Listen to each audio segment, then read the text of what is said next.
Kita lihat berbicara terkait dengan corona, wabah corona terus meluas. Kemarin sudah ada penghentian sementara visa untuk ibadah umroh. Kemudian hari ini KBRI Seoul juga sudah untuk memutuskan sementara kantornya. Wakil Presiden Iran juga positif terjangkit corona. Artinya ini mungkin semakin mengkhawatirkan. Tapi pertanyaannya, apakah kita semua dunia memang harus bersiap menghadapi kemungkinan pandemi corona? Kita akan bahas malam hari ini bersama Profesor Wiku Adhisa Smito, Guru Besar Fakultas Kesehatan Masyarakat UI. Selamat malam, Prof. Wiku. Selamat malam. Terima kasih sudah bergabung dengan Connected malam hari ini. Karena kita melihat mungkin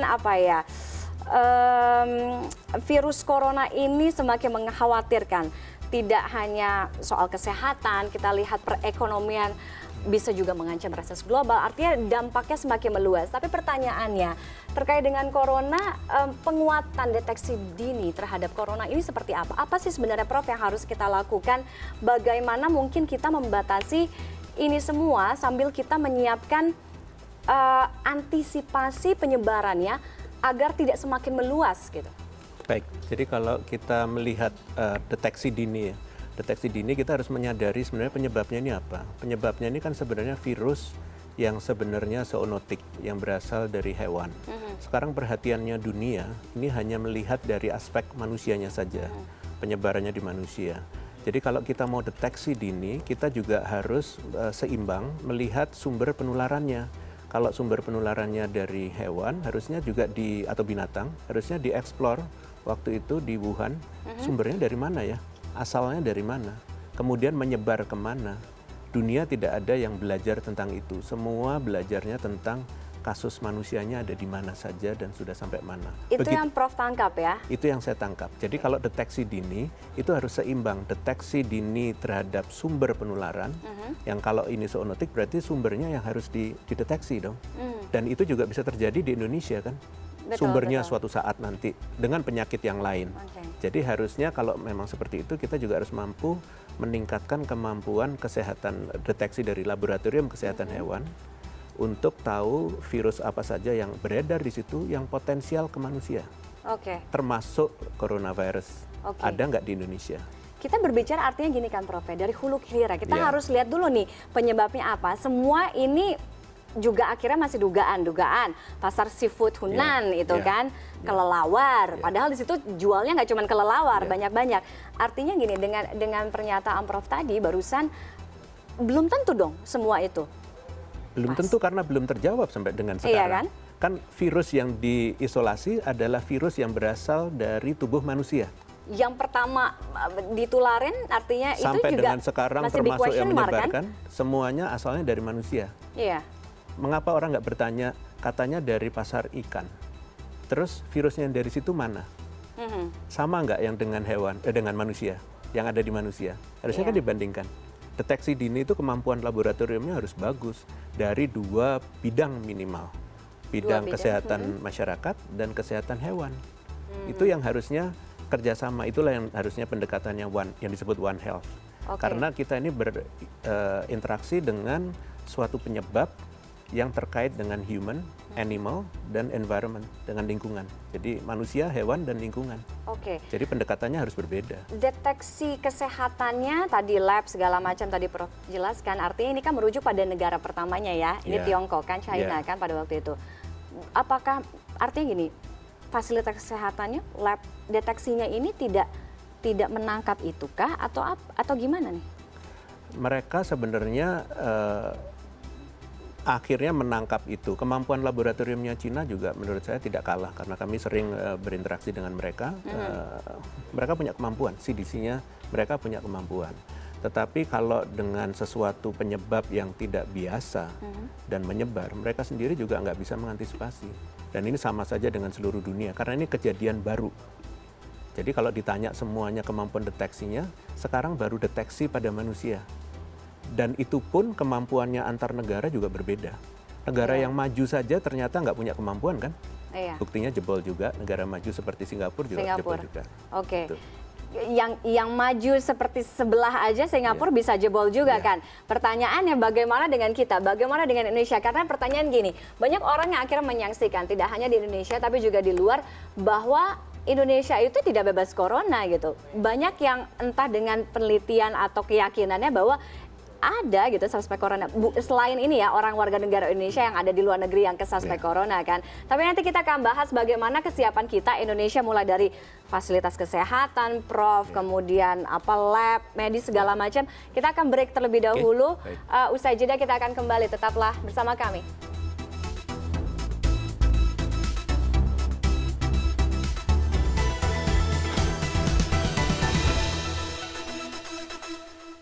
Kita masih bersama dengan Profesor Wiku Adhisa Smito, Guru Besar Fakultas Kesehatan Masyarakat atau FKM UI. Prof, tadi pertanyaan terakhir gini, negara sebelah aja yang udah maju kayak Singapura bisa jebol, bisa bobol kan, jumlahnya pun tidak sedikit. Nah, gimana dengan kita? Gimana dengan Indonesia yang banyak disangsikan? Disangsikannya secara fasilitas medisnya mumpuni atau enggak nih? Kemudian yang kedua, disangsikan bener nggak sih sebenarnya Indonesia tuh bebas corona gitu? Ya. Jadi sebenarnya penyebabnya kan multifaktorial. Faktor yang mempengaruhi bisa terjadinya di suatu negara itu banyak faktor. Mengapa Singapura kena padahal itu negara maju? Orang lupa melihat bahwa Singapura dengan canggih airportnya itu adalah hub airport. Jadi lalu lintasnya begitu tingginya. Iya. Dibanding dengan Indonesia, airportnya Indonesia pasti kalah jauh airport Indonesia. Jadi potensi untuk menyebarnya di Singapura lebih besar. Maka mungkin Indonesia risikonya lebih rendah dibanding Singapura dari aspek itu. Kalau iklim memang sama. Ya, jadi itu adalah salah satu faktor yang harus dipertimbangkan dengan intensitas traffic. Dan juga kemampuan deteksi. Kemampuan deteksi harusnya sana bagus. Di Indonesia juga punya kemampuannya. Jadi kalau orang berpikir kenapa Indonesia enggak ya? Semua menginginkan Indonesia ada. Dan itu berpikiran negatif.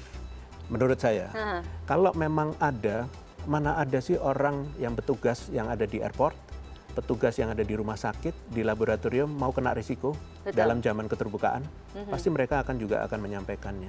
Jadi sense seperti itu pasti sudah dimiliki karena di komunitas WA dan seterusnya itu sudah cukup banyak.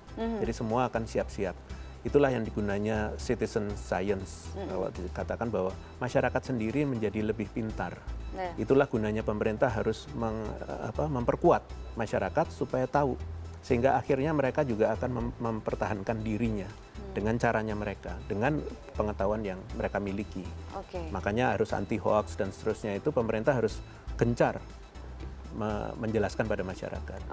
Ini sekarang udah semakin angkanya pun terus bertambah dalam kurun waktu berapa nih Prof ya? 1,5 bulan lah ya, kurang lebih ya, 1,5 bulan 2 bulan gitu, cepat sekali. Sebenarnya kita bisa sampai tidak di angka yang seperti ini kan Prof? Preventif itu kan, kalau ada note 1, 2, 3 ya kan? Apa aja tuh? Maksudnya gimana? Apa preventifnya seperti apa? Kan preventifnya sekarang kan sudah kemana-mana ya, orang kalau bisa bahkan pengumuman dari WHO pun juga hindari untuk kita berada di tempat-tempat yang ramai atau padat, dan pasti masyarakat kan juga menghindari seperti itu. Kemudian juga kalau batuk dan bersin juga harus ditutup dan seterusnya. Jadi masyarakat tuh kesadarannya ada, prevensi dari pemerintahnya juga sudah ada.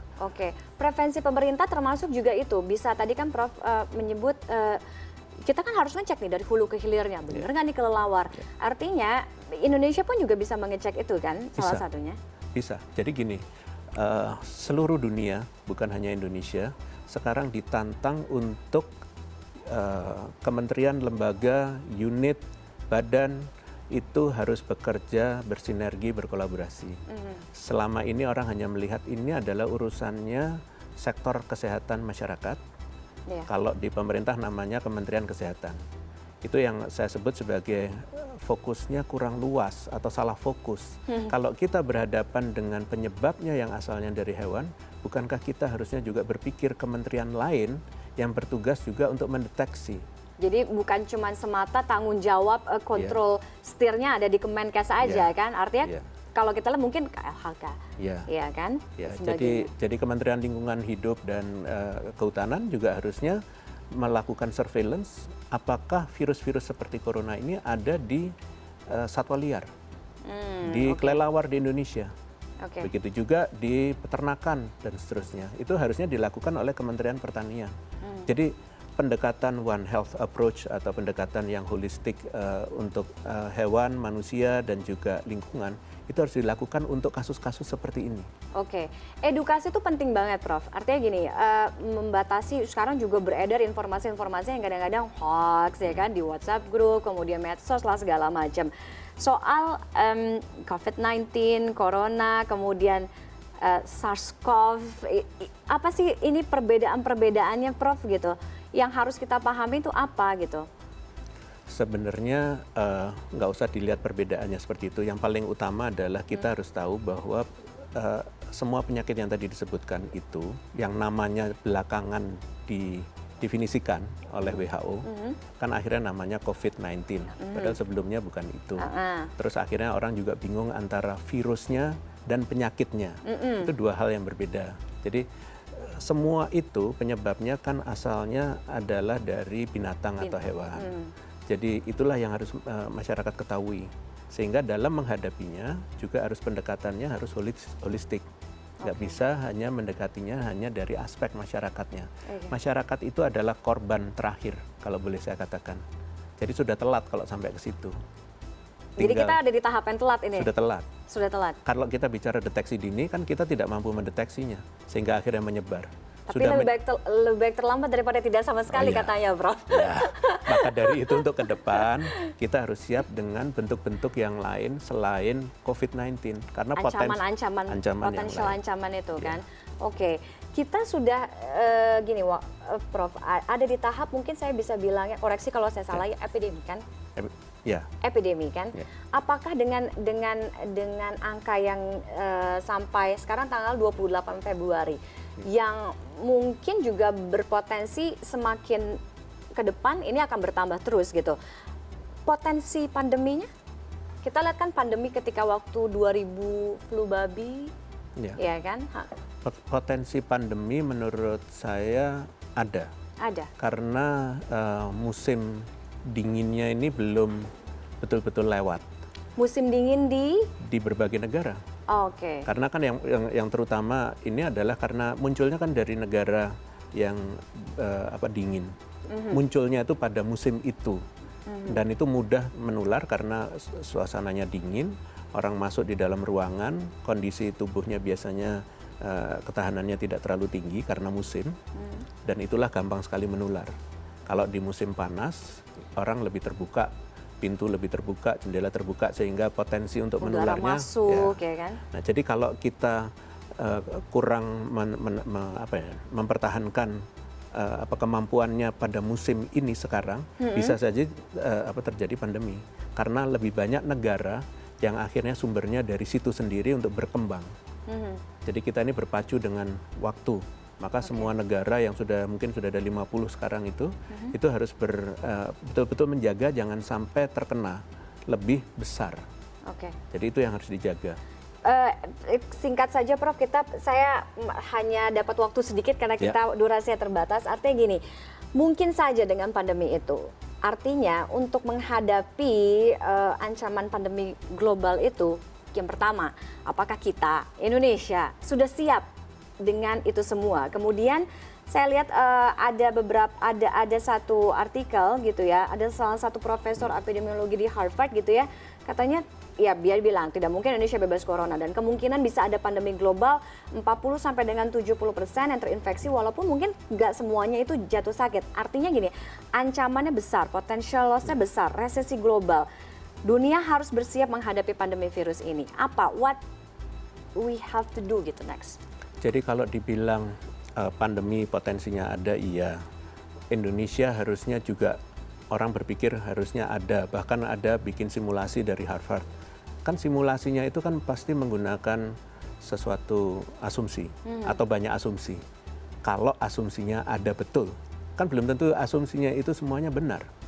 Jadi kan itu cuma simulasi saja. Jadi itu hanya untuk memperhatikan bahwa potensi itu ada di Indonesia. Kalau ditanya Indonesia siap nggak kalau terjadi pandemi?